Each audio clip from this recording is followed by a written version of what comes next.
প্রশ্নটা ঠিক এরকম, তখনকার দিনে মানুষের আয়ু বেশি ছিল, সেই অনুযায়ী এখনকার দিনে মানুষের আয়ু এত কম কেন? এখনকার দিনে এত কম সময়ে মানুষ মৃত্যুবরণ কেন করছে? যদি সময় থাকে আজকের কথাগুলো পুরো শুনবে, আমি আমার মতন করে একটু বোঝাবার চেষ্টা করব।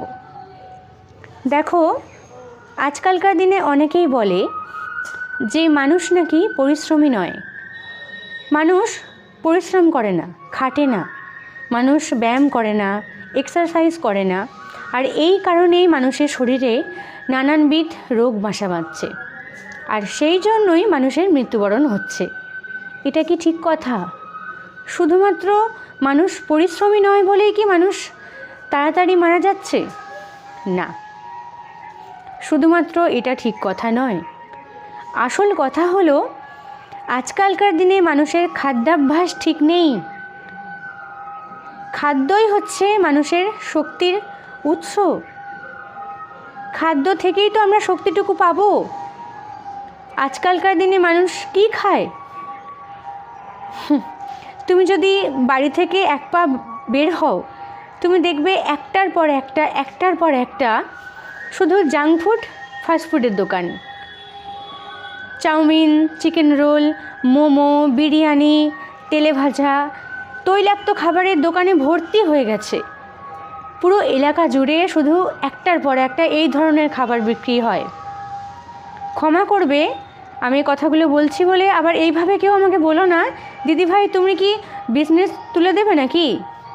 আমি কিন্তু সেটা বলছি না, আমি সত্যি কথাগুলোই আজকে বলছি। একটু কথাগুলো ভেবে দেখো আমি ঠিক বলছি কি না।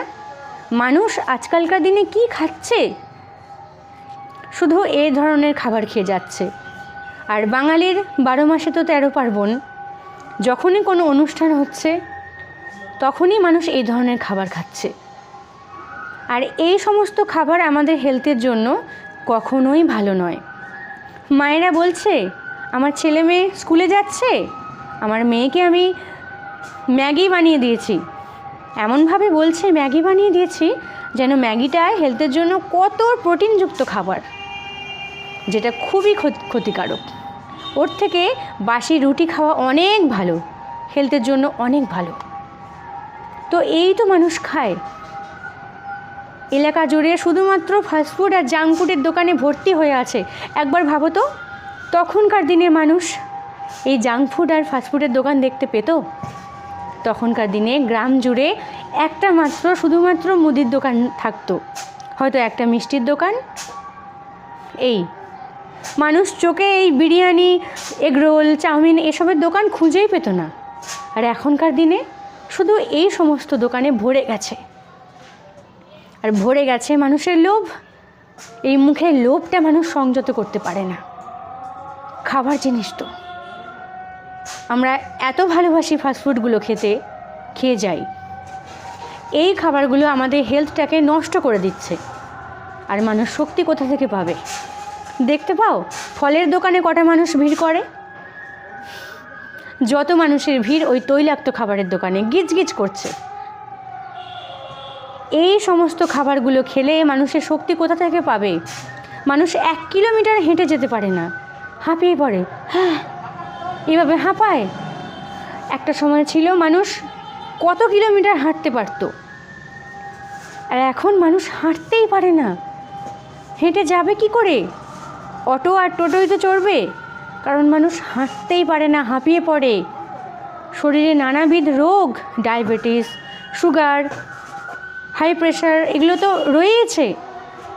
এই খাদ্যাভ্যাসের জন্যই কিন্তু আজকাল শরীরে এত প্রবলেম। আর তারপর তো ব্যায়াম করেই না অনেকে। শুধুমাত্র ব্যায়াম করলেই কি শরীর ভালো থাকবে? না, সবার আগে খাদ্য। শরীরকে সঠিক পরিমাণ খাদ্য দিতে হবে, সঠিক খাদ্য দিতে হবে, তারপর ব্যায়াম। আগে ব্যায়াম তারপর খাদ্য নয়। অনেকে তো আছে ব্যায়াম করছে, করে 1 প্লেট চাউমিন নিয়ে ঠুসছে। এরকম আবোল তাবোল খাবার খেলে শরীর কি কখনো ভালো থাকবে? একবার ভেবে দেখো তো। এমন কিছু কিছু মানুষ রয়েছে এখনও যারা বোঝে শরীরটাকে নিয়ে, তারা ভালো পুষ্টিকর খাবারটুকুই খায়। তারা জল খায় পরিমাণ মতন, ফল খায়, সবজি ডাল ভাত রুটি এগুলো খায়, তাদের শরীর ভালো আছে। তো এরকমভাবে চলতে হবে। আমরা কটা মানুষ ভালো খাবার খাই? আমরা যদি দেখো শতকরায় বেশিরভাগ মানুষই এসব আবোল তাবোল খাবারগুলোই খেয়ে বেড়াই, আর খাই বলে শরীরে নানাবিধ রোগ, শরীর খারাপ লেগেই আছে। কেউ ফাঁকি নেই এখানে, আমি নিজেকেও ফাঁকিতে ফেলছি না, সবাই এক। আমাদের খাদ্যাভ্যাস ঠিক নেই, সবার আগে খাদ্যাভ্যাস ঠিক করতে হবে, তারপর ব্যায়াম, তারপর শরীর ঠিক হবে।